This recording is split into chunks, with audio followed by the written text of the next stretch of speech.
दास दासो अहम, मैं दासों का दास हूं। तो ऐसी युक्तियां है शास्त्रों में भक्तों। तो मैं गुरु के बारे में कह रहा था, कितनी योग्यता हुई, कितनी क्वालिफिकेशन, दो ही हुई ना। पहली वो भगवान नहीं मानने चाहिए, दूसरी राम कृष्ण विष्णु के भक्त होने चाहिए, तीसरी योग्यता गुरु की कि एटलीस्ट उस गुरु की 6 इंद्रियां कंट्रोल में होनी चाहिए, 6 इंद्रियां कंट्रोल में हो। अब आप कहोगे प्रमाण, तो सुनिए, वाचो वेगम मनस क्रोध वेगम जिह्वाद वेगम उदरोपस्थ वेगम एतान वेगान यो विषहेत धीर सर्वात्मीपाम पृथ्वीम शिष्यात। वही गुरु इस पृथ्वी पर शिष्य बनाने के लिए योग्य है जिसकी 6 इंद्रियां कंट्रोल में है, वाणी, मन, क्रोध, जिह्वा, उदर और उपस्थ, 6 इंद्रियां जिसकी। अब जिसकी वाणी कंट्रोल में नहीं, जो कुछ ना कुछ बकते रहता है, वो गुरु नहीं है। जिसका क्रोध कंट्रोल में नहीं, जो बात बात में क्रोध, कुछ लोग तो अपने गुरु की भी प्रशंसा कैसे करते हैं, हम हमारे गुरु के पास जाते हैं ना तो वो हम पर क्रोध करते हैं, हमको बाल्टी उठा के मारते हैं, हम समझते हैं हमको आशीर्वाद मिला, वो खाक आशीर्वाद है वो। हमारे गुरु तो बस गाली के अलावा कुछ बोलते नहीं, कितनी बड़ी कृपा उनकी हम पर। किस दिशा में ये समाज जा रहा है। वैसे हमारे भारत के लोगों में, खास करके गुजरात, राजस्थान, ये सब प्रांत में श्रद्धा भरपूर है भक्तों, लेकिन कुछ पाखंडियों ने जनता की श्रद्धा को गलत मार्ग पर लेकर चले गए हैं। तब जाकर भागवत के सत्य सिद्धांतों को लेकर हमें आना पड़ता है और उससे अवगत कराना पड़ता है कि ऐसे छोटे छोटे मार्ग में मत चले जाइएगा। ईश्वर ने बहुत बड़ा राजमार्ग तैयार किया है भक्तों, हमारे लिए बहुत बड़ा फ्री वे तैयार किया है भगवान ने सनातन धर्म का। उस सनातन धर्म पर चलिएगा। कई बार क्या होता है, कुछ लोग इस राजमार्ग पर नहीं चल सकते और छोटी छोटी केड़ियां बना लेते हैं और बस उस छोटी छोटी रास्ते पे हम लोग फंस जाते हैं और जीवन के उद्देश्य को चूक जाते हैं। इस राजमार्ग सनातन धर्म को समझिएगा, और सनातन धर्म में सबसे पहले गुरु को ग्रहण करना होता है, और उस गुरु की योग्यता मैं आपको बता रहा हूं। पहली योग्यता वो अपने आप को भगवान न माने, दूसरी योग्यता वो राम कृष्ण विष्णु का भक्त हो, तीसरी योग्यता उनकी 6 इंद्रियां वाणी, क्रोध, मन, जिह्वा, उदर, उपस्थ कंट्रोल में हो। 3 हुए।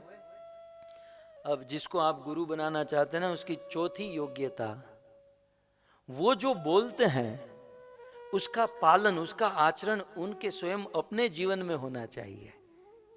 हैं?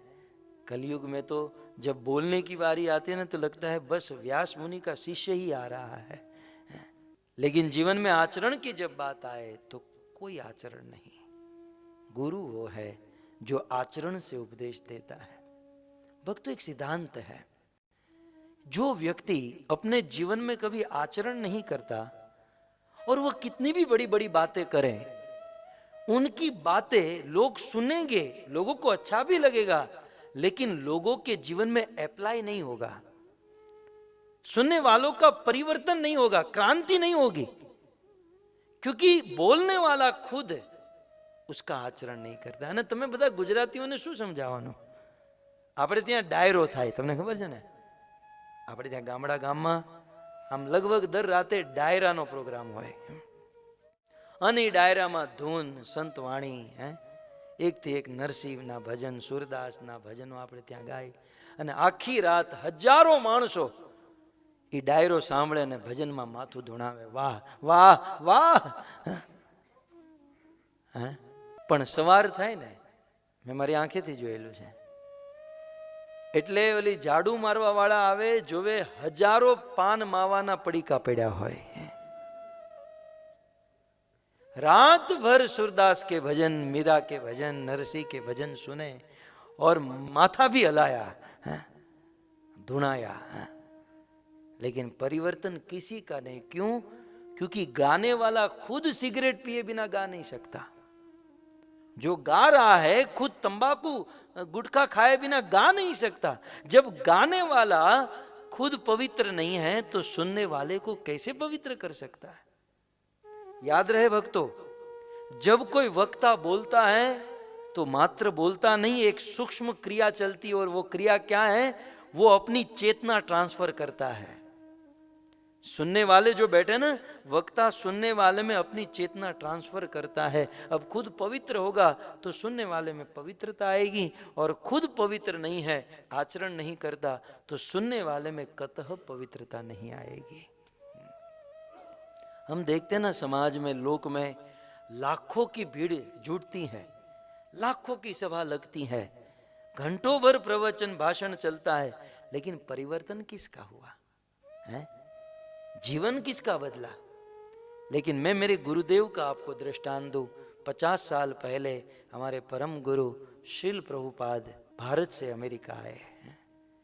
बूढ़े थे, 70 साल के थे, और भारत से जब निकले ना 40 रुपये थे उनके पास। भारत में 40 रुपया लेकर कोई रेलवे स्टेशन भी नहीं जा सकता। वो अमेरिका आने के लिए निकले।